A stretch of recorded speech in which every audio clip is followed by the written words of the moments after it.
अखिलेश यादव तरीका बताते रहे, टिन्नू यादव माल उड़ाते रहे। किसने किया हैरान करने वाला दावा? सीडीआर रिपोर्ट का हवाला बीजेपी प्रवक्ता का खुलासा। क्या योगी के पास पहुंची रिपोर्ट में पहुंचा नया सच? Detailed CCTV footage recover. राष्ट्रपति और प्रधानमंत्री आवास जैसी सुरक्षा की अयोध्या में डिमांड।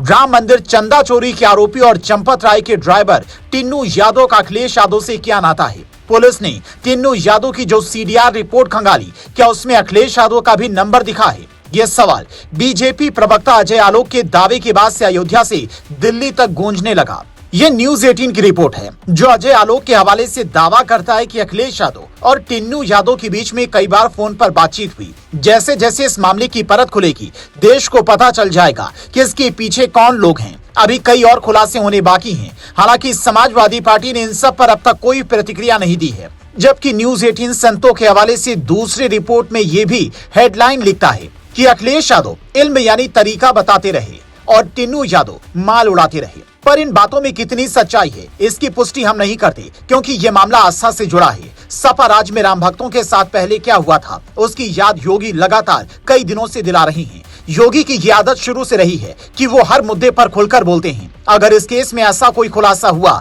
तो योगी ने अब तक मंच से ऐसी कोई बात क्यों नहीं कही? ये सवाल भी बड़ा है, क्या बीजेपी प्रवक्ता को आगे कर कोई नई रणनीति बनाई जा रही है? उधर विश्व हिंदू परिषद ने प्रियंका गांधी और केजरीवाल के बयानों की जांच को लेकर पुलिस को चिट्ठी लिखी है। तो क्या बीजेपी इस मामले में विपक्ष को उलझा रहा है? जो विपक्ष अब तक इस पूरे मामले पर फ्रंट फुट पर खेल रहा था, क्या उसे बैक फुट पर भेजने की तैयारी है? सीडीआर रिपोर्ट में असली खुलासा क्या हुआ है, इसकी जानकारी किसी के पास नहीं है। तो फिर अजय आलोक को यह जानकारी मिली कहां से? ये सवाल भी सपा के नेता उनसे पूछ सकते हैं। क्योंकि पुलिस ने अब डिटेल्ड सीसीटीवी फुटेज रिकवर कर लिया है और एक आरोपी को रिमांड पर लेकर गहनता से पूछताछ भी कर ली, इसीलिए केस काफी हद तक सुलझने की उम्मीद की जा रही है। पर यह बात बेहद चौंकाने वाली लगती है कि एसआईटी अब तक ये सार्वजनिक नहीं कर पाई कि आखिर चोरी कितने करोड़ की हुई है। 5 करोड़, 10 करोड़, 100 करोड़ या 200 करोड़, हर नेता के अपने अलग अलग दावे हैं। पर राम भक्तों को ये जानने का अधिकार है कि आखिर असल में राम मंदिर में हुआ क्या।